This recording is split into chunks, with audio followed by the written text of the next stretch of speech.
que você já abriu o Salmo 23. Amém? O amém foi meio fraco. Pior que eu mesmo não abri, acredito. Vocês perdoam o pastor. Eu espero vocês abrir. Por um motivo especial, único. A gente está numa série de pregações sobre igreja, chamada Eclésia. Hoje, por um motivo especial, eu vou abrir uma pausa. Vamos trabalhar um tema que não vai estar na série de pregações, mas naturalmente fala sobre igreja. Porque, como já foi dito, estamos concluindo um mês importante. E esse mês, ele é um mês de lembrar e dar consciência sobre a vida. O Salmo 23 é um salmo muito conhecido. Geralmente na igreja, quando fala assim, ó, o Senhor é meu pastor. E, eu vou de novo que eu te peguei de surpresa. O Senhor é meu pastor e... É quase que um hino, a gente conhece, é falado. Eu mesmo já tive a oportunidade de, nesse texto, compartilhar algumas coisas com os irmãos. Mas com o desafio de trazer uma reflexão, vou chamar de terapêutica, para que Deus ministre aos nossos corações. Desafio esse lançado, e assim, foi um desafio lançado de uma solicitação muito suave de Larissa. Ela falou, se o senhor puder, pastor, se for da vontade de Deus, se for possível. Eu falei assim, não, eu vou orar, e foi possível. Deus me chamou nesse texto de novo. E uma coisa que é interessante é que na faculdade, no curso de teologia, eu ouvi uma vez que igreja é um lugar de duas coisas. Guarda isso. Duas coisas precisam existir na nossa vida como igreja. Laço, ou seja, conexão e sentido. Ou seja, ser igreja é estar conectado a pessoas. E ser igreja é ter um sentido, uma direção, um propósito de vida. Quando você se reúne com um grupo de pessoas que até você se conecta, mas perde o sentido, você não fica. Porque você tem bons amigos, mas não tem companheiros de propósito. E aí você fica parado e você não se sente bem, pode reparar. E quando até existe sentido, mas não existe conexão, você não se sente bem. Então igreja tem conexão e sentido. Perdeu um desses, busque no Senhor, fale com Ele se de fato você está caminhando no lugar que Deus te colocou. Então, conexão ou laço de conexão e sentido.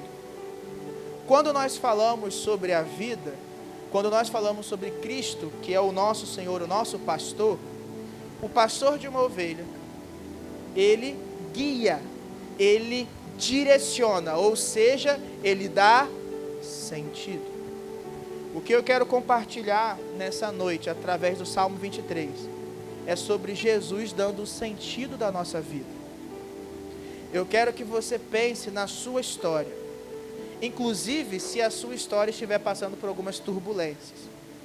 Porque se Cristo for quem dá o sentido à sua vida, você conseguirá avançar. Amém? Não fecha a Bíblia não, tá? Eu sei que você está na Bíblia no papel, no telefone. Se por algum motivo você está sem, senta perto de alguém que está para você acompanhar. Diz assim, ó. O Senhor é meu pastor. E uma versão mais próxima do original estaria escrito: o Senhor é meu pastor e de nada terei falta. Ele me faz repousar em pastos verdejantes. Ele me leva junto das águas de descanso. Ele refrigera a minha alma. Ele me guia pelas veredas da justiça, por amor do seu nome. Quando nós dizemos que Cristo, e não fecha a Bíblia, se quiser marcar com o dedo, botar aquela fitinha. Quando nós falamos que Cristo é o nosso pastor, é quem dá o sentido, direção, propósito. Uma coisa que eu tenho que aprender e compartilhar, porque muitas vezes as pessoas estão tomando decisões em sua história, porque não se apegaram a isso. O ser humano, ele é um ser humano integral, completo. Você não é só carne, você não é só espírito, você não é só alma. Pelo contrário, quando perguntaram a Jesus, qual é o maior mandamento? Ele falou, ama o Senhor teu Deus de toda a sua força, com todo o seu coração, com toda a sua alma e com toda a sua mente. Isso quer dizer que, se não tomarmos cuidado, nós podemos estar nos relacionando com Deus em partes. E Deus nos quer por inteiro. O salmista, ele diz e declara, e o salmista que é Davi, ele diz que todas as ações que fizeram bem a ele, até o versículo 3, foram obras do Senhor. Repara, ele diz que é o pastor da vida dele que o faz repousar num lugar tranquilo. Ele diz que é o pastor da vida dele que o levou à água de descanso. E se você pensar que onde Davi vivia tinha deserto, saber onde tem água e conduzir até lá é algo muito bom. É Ele que refrigera a alma, é Ele que dá o banho, é Ele que cuida, Ele que guia pelo caminho. Hoje em dia, principalmente aqueles que não creem em Jesus, mas pode acontecer disso estar dentro de um ambiente como esse. Existem pessoas que os bons lugares que estão não foram direcionados pelo pastor. E eu não estou falando do pastor Rodrigo, estou falando de Cristo. Ou seja, cuidado aonde hoje você encontra conforto, porque pode ser que esse conforto não tenha sido criado por Deus. Muitas pessoas, elas colocam a sua felicidade no emprego, colocam a sua felicidade num relacionamento, numa pessoa, num status, na sua saúde. E ela se apega a isso de tal forma que ali está o sentido da sua vida. Então, se o sentido da sua vida é o emprego que você lutou, é a faculdade que você concluiu, é a pessoa que está tão perto, é o namoro, o casamento, o filho, é o investimento da sua vida, é algo bom que você fez, é um livro que você escreveu, o empreendimento que você começou. Se isso é o sentido da sua vida, significa que assim como um castelo de cartas, que está bem equilibrado, basta um vento tombar esse castelo de cartas que você desmorona junto. Quer ver um exemplo? A Bíblia diz que Cristo encontrou com um jovem, que a Bíblia diz que ele era rico. Então você imagina quanto de dinheiro esse cara não tinha. Porque ele tinha muito recurso. E quando ele encontra com Jesus, ele chama bom mestre, o que eu farei para herdar a vida eterna? Jesus o fala, por que está me chamando de bom? Não é que Jesus foi ignorante. Ele só quer falar assim, bom é Deus. Mas o que você aprendeu? E ele fala sobre obedecer os mandamentos. Jesus cita os mandamentos para ele. Honra teu pai e tua mãe, não rouba, não mente, não furta. E esse jovem fala, eu faço isso há muito tempo. Desde a minha mocidade, só que ele já era jovem. Então ele devia fazer isso desde a adolescência dele. Aí Jesus fala, e a Bíblia ainda diz que Cristo o amou. E aí ele fala assim, então faz o seguinte, vende tudo que você tem, dá aos pobres e me segue. E o jovem rico não faz. Ele não teve coragem de vender tudo que tinha e seguir Jesus. E ele se afasta. Pensa comigo. Se a riqueza do jovem rico fosse construída em Cristo, em primeiro lugar, Cristo não precisaria pedir que ele vendesse, porque já era de Cristo. E se o coração do jovem rico estivesse em Cristo, na divisa, na bola rebatida entre riquezas e Cristo, ele escolheria Jesus. Porque Pedro abriu mão do seu negócio por Jesus. Mateus abriu mão do seu negócio por Jesus.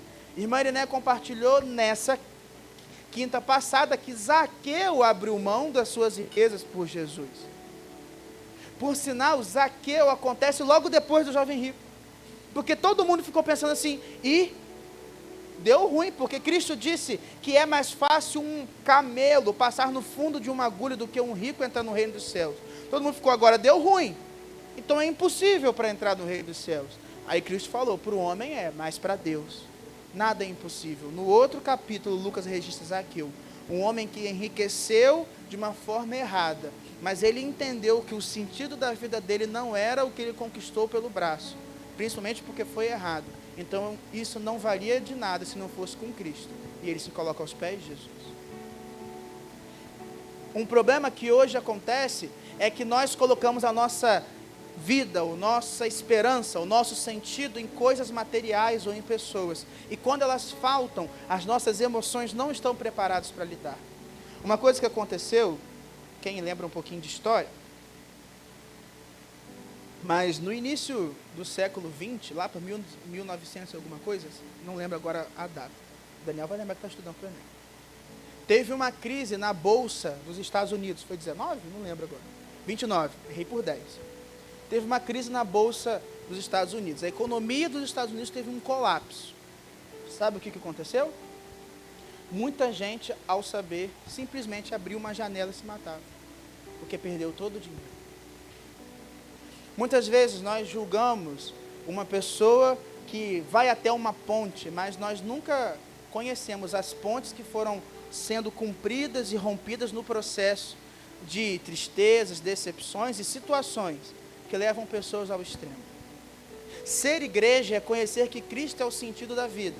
Mas a primeira coisa que eu tenho que olhar é, será que o sentido da nossa vida não está nas coisas boas, ou até mesmo em bênçãos que Deus nos deu, e está se perdendo o próprio Cristo como sentido? Se Cristo hoje fosse embora, e eu não combinei com Daniel o tema, que ele comentou que Davi perdeu tudo, ou estava disposto a perder tudo, menos a presença de Deus. E se Cristo fosse embora hoje, voltasse daqui a um ano, mas deixasse tudo que você tem, você iria com Cristo ou ficaria com tudo que você tem? Entende? E se o salmista dissesse que existe um pasto verdejante, alimento, comida suficiente para você, águas tranquilas que você pode se banhar, se refrigerar, um caminho da justiça, tudo isso, só não existe o pastor, aonde você estaria? É porque nós muitas vezes lembramos do Elias que subiu para uma montanha desesperado e triste porque se sentiu sozinho, e falamos, poxa Elias, logo tu? Mas às vezes são pequenas coisas que são tiradas de nós, que nos faz afastar, não apenas de Deus, mas da nossa própria vida. Se Cristo é quem constrói o sentido, se Cristo é quem te dá, é quem te concede, é quem te guia, quando você perde, ainda assim você tem Cristo. Porque o seu sentido não são as coisas boas que você conquistou ou foram dadas. O sentido é o pastor. O sentido é Jesus.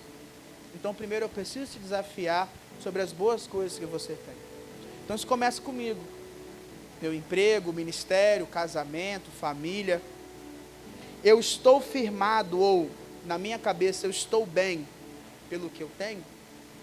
Ou eu estou bem e firmado porque Cristo é tudo aquilo que eu tenho? Alguns gostariam que o Salmo 23 acabasse aqui, porque aqui está tudo bem. Pasto verdejante, água, como diz alguns, sombra e água fresca, tudo numa nice, na paz. É um oásis, um bom lugar em meio a um deserto. Gostaríamos, na verdade, que houvesse uma promessa bíblica, que toda a nossa história na terra seria um oásis, um lugar de bonança. Na verdade, existem muitas pessoas que ensinam uma mentira, dizendo que vai dar tudo certo no seu dia a dia. Ou seja, daqui para frente é só coisa boa, não existe mais derrota. Quando o triunfo de Cristo foi na cruz, para que nós tivéssemos triunfo completo na eternidade. Até lá, nesse dia, teremos aflições. Até lá, amanhã, teremos dificuldades. E o salmista diz, ainda que eu ande no vale da sombra da morte, vale, sombra e morte. Marcou aqui, na primeira aula da EBD desse ciclo de estudo bíblico, nós estamos estudando sobre ser discípulo. E marcou muito uma imagem que foi uma paisagem, e aí na metade da paisagem estava preto e branco, e a metade da paisagem estava colorida. Só que era a mesma imagem, só foi editada para que metade ficasse preto e branco, e metade colorida. E aí a irmã Valesca, que conduziu, perguntou, o que vocês veem? O que você sente com a imagem preto e branco? Tristeza, vazio, e na colorida, está tudo certo. Mas era a mesma imagem. E aí era sobre adoração e oração, né, o primeiro tema. Ah, viu, estou prestando atenção na BD. Por sinal, deixa eu abrir um parênteses aqui. Estou sentindo falta de muitos irmãos da BD. Por que eu vou falar isso? Porque geralmente no culto tem lá 40, 50, 60. A BD tem no máximo 25. Então está faltando gente. E eu sinto falta mesmo. Tem espaço, vem para a BD. Está sendo muito bom. Está sendo, a aula começa às 9 horas. Dá para dormir. Dá para vir descansado. Vem, por favor. Eu sinto falta mesmo. Vem cá, vem estudar com a gente, vem estar conosco, está sendo muito bom. Todo fim de semana. Gente, hoje teve música, hoje teve latinha e festa, hoje teve dança, hoje foi só se arramba com Kenene e Cueco. A música que a gente aprendeu, que é caminhando em frente para a luz do Senhor, que quer dizer essa música. Então foi muito bom. E toda vez que eu vivo algo muito bom, eu sinto falta daqueles que não puderam estar. Então vem. É um convite, um apelo, um clamor do pastor. Voltando agora. Então na EBD foi falado sobre isso, sobre os dias escuro e o dia claro. A questão é que o sentido da vida do cristão é muito nítido quando as coisas estão boas. Quer ver um exemplo? É bem possível que nesse momento você consegue pensar sobre a sua vida. Você adora ao Senhor como? Uhul! Você está bem feliz. A gente, quando se reúne aqui, a gente junta todas as nossas forças para estar bem no Senhor. Chega segunda-feira de manhã cedo, essas forças parece que ficaram na noite dormindo. Porque muitos problemas estão te aguardando na segunda. Então lá, vem. Na terça, na quarta. Porque domingo à noite, de 19 a 21, é só, como diz a música, celebrar com júbilo ao Senhor. Assim é comigo, com os irmãos aqui também. Então, muitas vezes, o culto de domingo, a gente fala, foi uma bênção. Deus derramou. Nossa, eu saí cheio. Chega a segunda, parece que tem um furo e vai esvaziando. Imagina então, quando você passa pelo vale da sombra da morte. Imagina então, quando você passa por uma perda financeira, sentimental, de uma pessoa, emocional, do seu vigor, da sua saúde, de um amigo, de uma oportunidade, um concurso, uma prova para entrar na faculdade. Imagina quando você passa pela decepção, tristeza, angústia, dor, ou se sentir sozinho, ou ouvir uma palavra que você não esperava, ou receber um não que você nunca esperou, uma porta fechada que sempre teve aberta. Imagina a frustração da família que te abandona, do seu melhor amigo. Imagina a frustração de olhar no espelho e não se reconhecer mais. Imagina então o vale da sombra da morte. Existe uma interpretação satânica que está registrada na Bíblia. Você fala, o que é isso, pastor? Calma aí. O senhor está dizendo que existe uma interpretação da Bíblia feita por Satanás registrada na Bíblia? Sim. Se você não acredita, você pode abrir Mateus 4, que está escrito. Porque em Mateus 4, Jesus foi tentado pelo diabo. E quando Jesus foi tentado pelo diabo, primeiro ele falou assim, ó, transforma a pedra em pão e come. E Jesus falou, está escrito, nem só de pão viverá o homem, mas de toda palavra que vem da boca de Deus. Só que aí o diabo olha a astúcia do pai da mentira, ele fala, mas está escrito, ó, pula daqui de cima e dá ordem aos anjos para cuidar de você. E o diabo diz, porque está escrito que aos anjos dará ordem. E aí Jesus responde, mas também está escrito que nem só de pão viverá o homem, mas de toda a palavra que vem da boca de Deus. E também está escrito, não tentarás o teu Deus. Então, quando o Satanás tenta Jesus, ele praticamente induz a Cristo, que é o seguinte, se você é filho de Deus, dê ordem para que os seus anjos o salvem, porque o Filho de Deus não poderia passar por essas coisas. Se você é crente, dê ordem, porque se você é filho de Deus, você não poderia passar pelo vale. Que Deus é esse que te deixa andar no vale? Que Deus é esse que te deixa na sombra e te abandona na dor? Que Deus é esse que, se Ele é de vida, que te deixa numa situação de morte? Que Deus é esse? Que Cristo é esse que abandona a sua criação numa situação tão difícil e desampara o próprio Filho a ser tentado pelo inimigo com fome e sede? Foi isso que Satanás disse. Então, se você é verdadeiramente o Filho de Deus, dê ordem para que os anjos cuidem e façam, e assim você será liberto disso. Só para você ter a referência, isso é Mateus 4, versículo 6. Mas eu queria ler o texto que de fato Satanás citou, que é o Salmo 91. Você pode abrir aí? Ou seja, não se perde. A vida do cristão não é só de pastos verdejantes e águas tranquilas. Também há vale, sombra e morte, dor, desespero. E Satanás lançou uma interpretação dizendo que não é possível que o Filho de Deus fique num lugar desse. Dê ordem, saia. E alguém vai te falar isso. Como é que você é crente e está passando por isso? Como é que você é filho de Deus e passa por isso? Aonde está o seu Deus? Aonde que está o seu Salvador? Aonde que está aquele que é todo poderoso se você está sofrendo? Salmo 91, versículo 12, diz assim. Eu vou ler do 9, porque é um parágrafo, para poder te ajudar. Todo mundo achou? Amém? Lembra, a principal página é o sumário que te diz a página, você vai lá e acha. Não tem problema não. Você disse, o Senhor é o meu refúgio. Você fez do Altíssimo a sua morada. Nenhum mal lhe sucederá, praga nenhuma chegará à sua tenda. Porque os seus anjos, ele dará ordens a seu respeito, para que guardem você em todos os seus caminhos. Eu vou continuar. Eles o sustentarão nas suas mãos, para que você não tropece em alguma pedra. Você pisará no leão e na cobra, e com os pés esmagará o filhote do leão e a serpente. E aí, agora está a chave. E Deus diz, porque a mim se apegou com amor, eu o livrarei, porque conhece o meu nome. Ele me invocará, e eu lhe responderei, e na sua angústia eu estarei com ele, e eu o livrarei e glorificarei.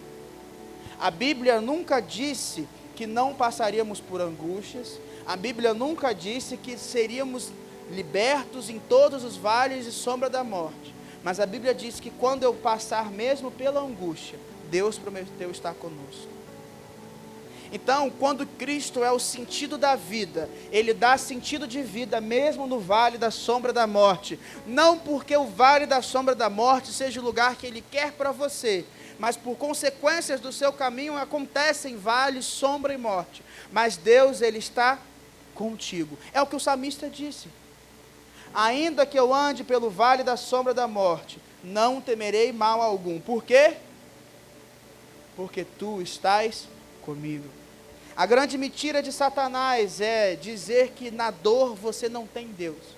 E essa, infelizmente, foi uma mentira que foi muito dita, que quando você sofre algumas coisas, isso não é coisa de crente, isso não é coisa de quem tem Deus no coração.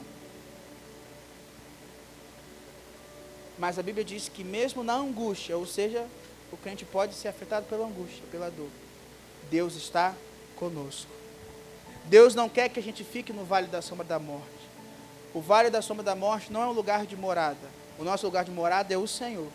Mas mesmo ao passar, e é interessante que o salmista disse que ainda que eu ande, quando eram os pastos verdejantes, as águas tranquilas, ele disse, ele me levou lá. Mas quando é a situação ruim, o mal, ele fala, ainda que eu ande. O que dá a entender que as bonanças Deus levou, mas por acidentes e escolhas, às vezes eu ando para o vale. Eu caio no vale, como uma ovelha que tropeça e rola até o buraco. Mas lá existe o consolo do Senhor. Existe a ação do Senhor. Eu não sei se você hoje está no vale da sombra da morte ou no pasto verdejante. Mas uma coisa é certa, com o Senhor, contigo está o Senhor. Na sua vida está o Senhor. Às vezes as circunstâncias duras são como gritos ao seu redor, tão altos que te impedem de ouvir a voz do Senhor. E é interessante que quando Elias passou por um momento tão difícil, ele foi para uma montanha, a Bíblia diz que ele subiu, ele entrou numa caverna, lá ele foi alimentado, lá ele foi sustentado. E se ouviu uma tempestade, se ouviu redemoinho, fogo, houve um barulho imenso do lado de fora, mas de repente houve silêncio e uma brisa como se sussurrasse. E ali, ele ouviu o Senhor. O que muitas vezes acontece, é por isso que o Setembro Amarelo, mas muito mais que o Setembro Amarelo, você, que é uma consciência viva do sentido da vida para alguém, precisa estar atento, porque muitas pessoas estão ao seu redor passando por gritos da história. Gritos e desespero e afastamento e não consegue ouvir Cristo. E porque não consegue ouvir Cristo, ou não consegue perceber que Cristo está perto, caem na mentira ou na falácia que Satanás usa para dizer que Deus abandonou, quando a Bíblia diz que nada pode nos separar do amor de Deus. Ou seja, situações extremas podem levar ou enganar ou destruir mesmo a fé, a confiança de pessoas que você sempre acreditou e se você sempre viu Deus usar, e circunstâncias podem acontecer, porque aconteceu com Elias, o homem que orou perante centenas de profetas de Baal e caiu fogo do céu, o homem que foi perseguido até a morte por uma rainha e um rei, o homem que não se amedrontava perante soldados, o homem que não se amedrontava perante desertos, o homem que não se amedrontava perante a seca, perante exército, mas por uma situação de dor, ele caiu numa angústia. E é interessante, porque quando os autores bíblicos falam de Elias, ele fala assim, porque Elias, um homem como nós, orou. Elias, o que clama e poder acontece, é um homem como nós. Da mesma forma que a gente fala que como Elias declarou no Senhor e caiu fogo, e você crendo no poder de Deus, milagres acontecem, da mesma forma, angústias podem acontecer. A questão não é o vale da sombra da morte, é qual é o comportamento e a sua decisão no vale da sombra da morte. Mas a questão também é como Deus consola. Tem uma moça lá no Batista que eu falei, que ela falou assim, eu queria sentir Deus. E aí eu fiz uma coisa muito louca. Foi louco, quer ver? A gente estava sentado na mesa, né? Ficava 2 alunos, uma aluna e eu. Aí eu falei assim, deixa eu ver um negócio aqui no chão que caiu. Aí eu abaixei, então minha cabeça foi embaixo da mesa, certo? Segura minha mão para eu não cair. Olha que eu já fiz muito Fernando. Segura, foi que eu estou caindo do nada, Fernando, criança, só para poder brincar com ela. Então, eu abaixei aqui, segura minha mão. Ela foi e segurou a mão. Aí eu levantei e falou, você está sentindo a minha mão? Aí óbvio que ela falou assim, que loucura. É claro, mas você segurou a minha mão? Sim. Mas você segurou a mão quando você não viu a minha cabeça? Sim, eu. Assim é Cristo. Ela ficou. Porque a Bíblia diz que Cristo é o... Vamos de novo, vou apontar que te ajuda. Cristo é o... E nós somos o... Então, o consolo de Cristo, muitas vezes, se não todas, acontecem através do corpo. Porque para tirar do buraco, você usa a mão. Você é o corpo de Cristo. E eu falei para ela, você quer sentir o cuidado de Deus?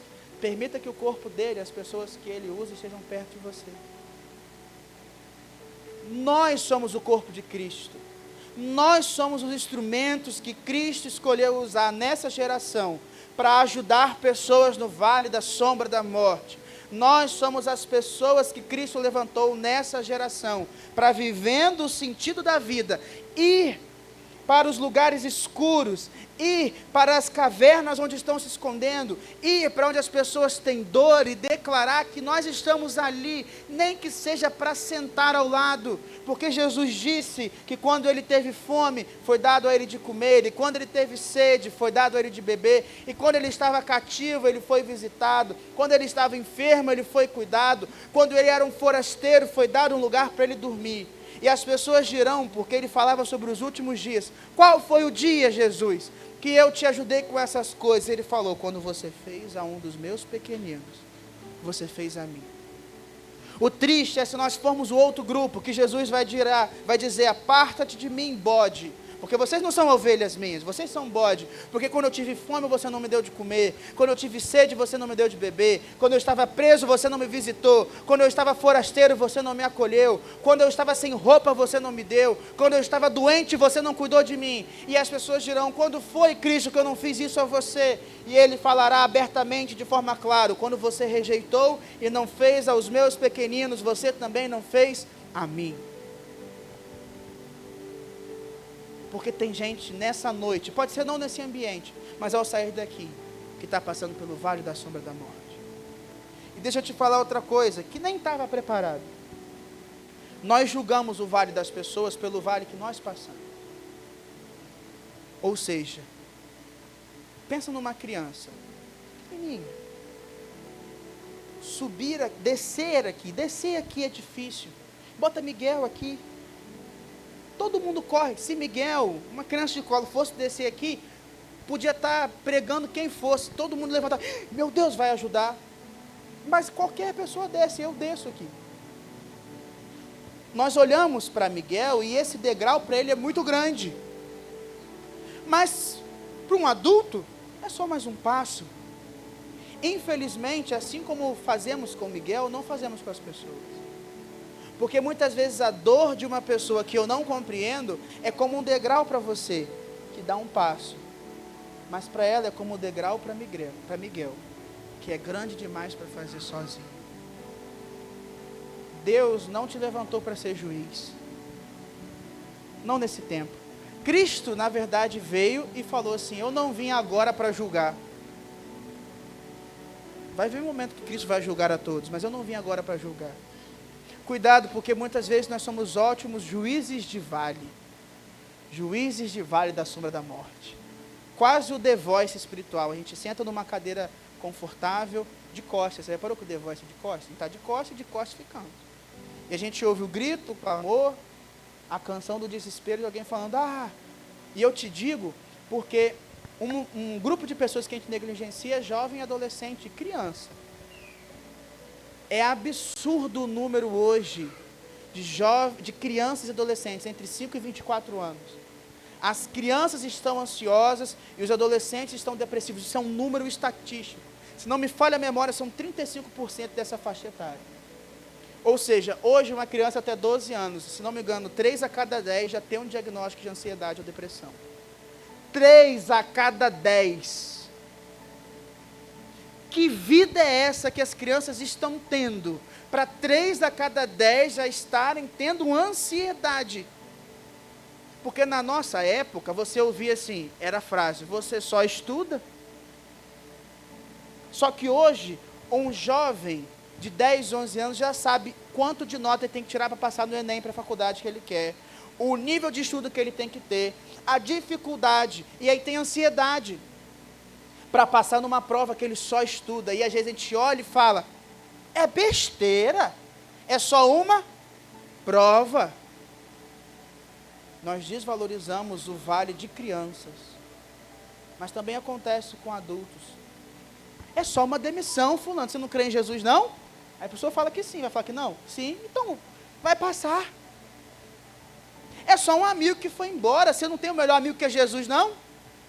Vai passar. Ele te fala assim, o tempo cura tudo. O tempo ajuda tudo.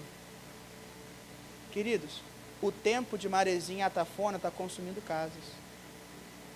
Casas que existiam há 15 anos atrás, hoje não existem. E o que piorou foi o tempo. A ferrugem no carro, deixa no tempo. Nem tudo o tempo melhora. Nem tudo passa. Tem coisa que corrói como ferrugem, destrói como maresia. A traça destrói, o ladrão rouba. Deus não levantou ninguém para ser juiz de vale. Deus levantou para que você fosse corpo, para que você estivesse lá para tirar. Mas é uma coisa muito pequena para mim. Que bom, então é você mesmo que tem que ajudar. Já que é pequeno para você, vai lá e faz, ajuda. Porque Deus, Ele usa a sua dor para consolar aquele que passa por situações. E vitórias que Deus te deu, é para que você ajude outras pessoas a vencerem. Nessa geração, já tem muita gente ganhando e lucrando com a dor das pessoas. Já tem muita gente lucrando e ganhando quando há dor e sofrimento. O nosso lucro e ganha quando pessoas estão de pé com o Senhor. Amém? Então, não estava preparado isso aqui não. Só queria...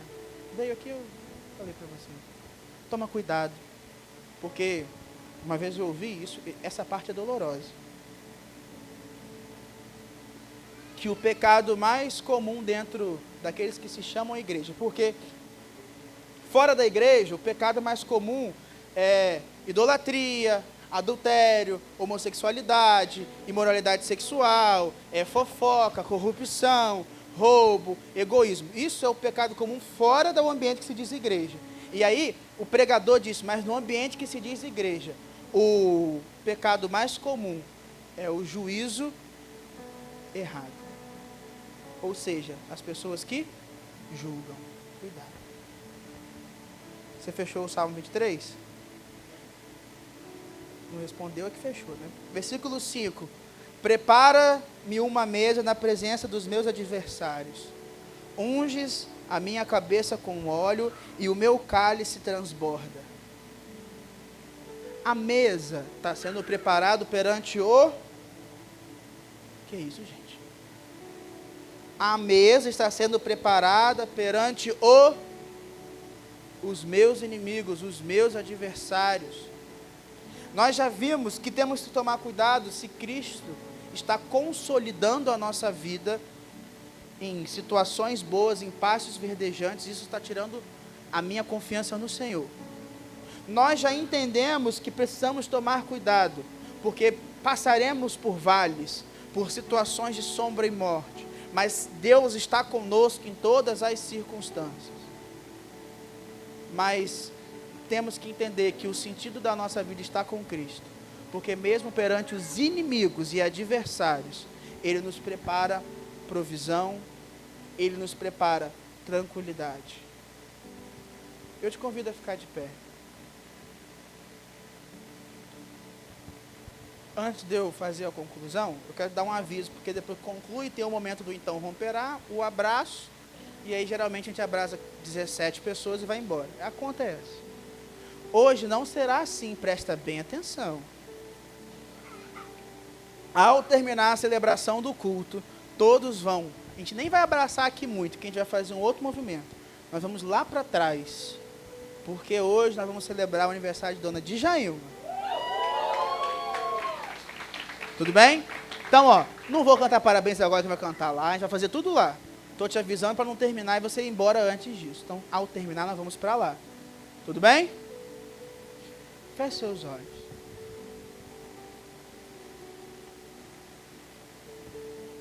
Imagina a sua vida, imagina o seu dia de frente para um lugar de grama verde. Você está de pé vendo um lugar de grama verde, bonito, tudo em paz.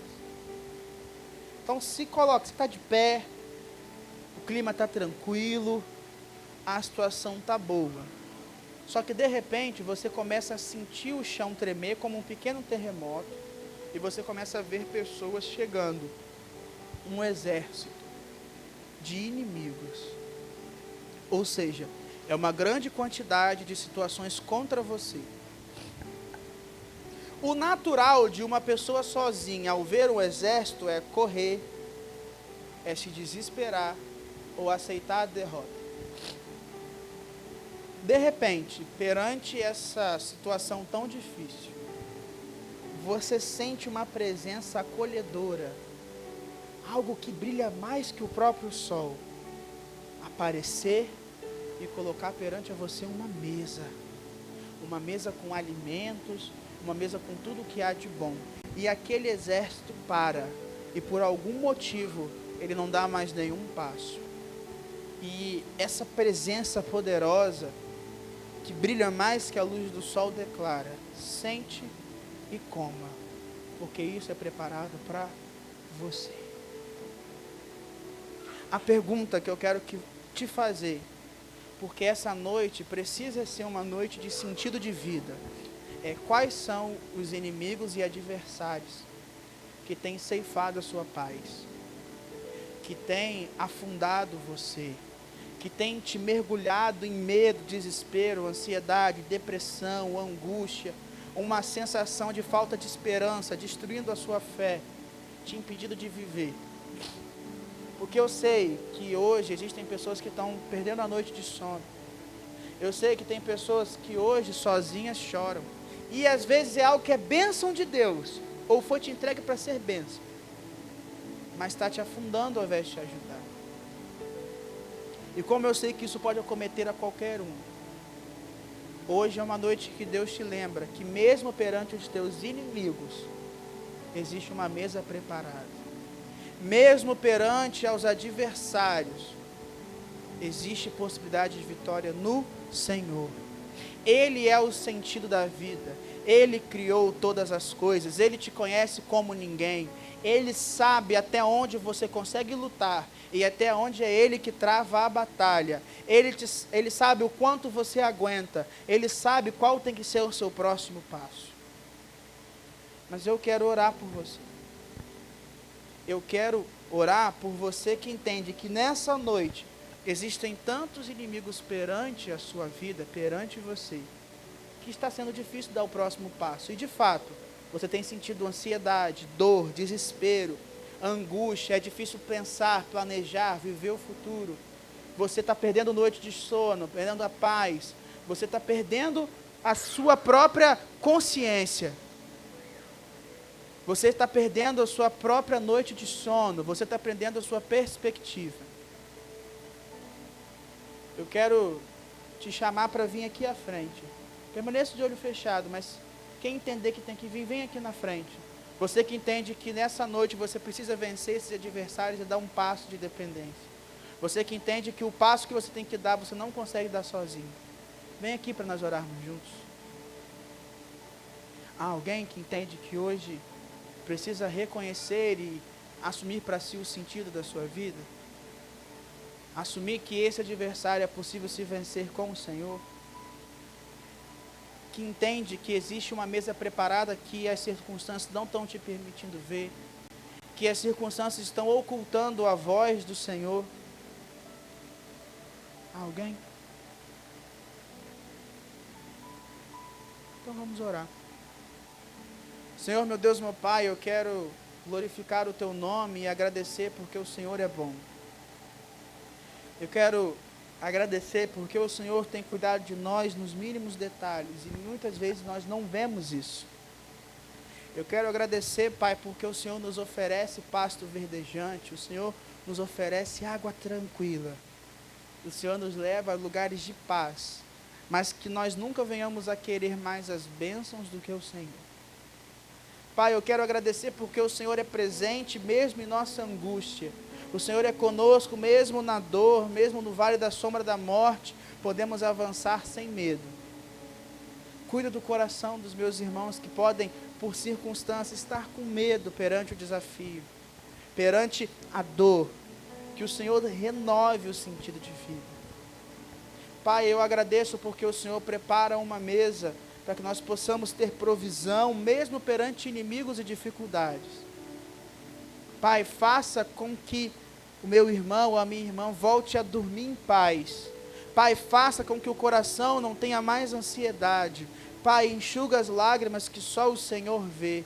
Pai, renova o sentido de vida abundante e transformadora no coração daqueles que por problemas ou planos, ou mesmo coisas boas que o futuro reserva, têm perdido as noites de sono hoje. Pai, nos permita abraçar aqueles que estão ao nosso lado e sermos a manifestação do consolo e amor do Senhor na vida de alguém. Que o sentido da vida na vida de outro possa ser reacendido através de nós. E que a consciência da vida não seja resumida apenas a um mês, mas seja um estilo de vida daqueles que servem ao Senhor, que dia após dia renovam vida no outro. Muito obrigado porque o Senhor é bom e presente em nossas vidas. Em nome de Jesus. Amém. Que Deus te abençoe.